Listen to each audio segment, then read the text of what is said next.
from your perspective, what is the place of Yiddish in Poland? Well, it's tough because in when you think about Yiddish and about Jewish studies or Jewish culture, the first thing comes to your mind is Warsaw.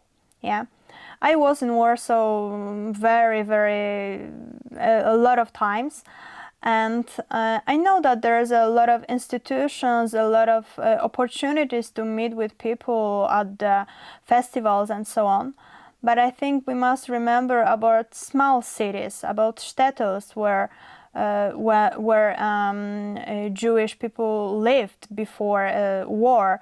And it's very important. I love to go for trips to small cities, and I love to see the synagogues and the Jewish cemeteries, because I know that Jewish people live there and they have good lives there. So it's really important to remember about the past, not only about the present, about the festivals, films, and so on, because it's not so important.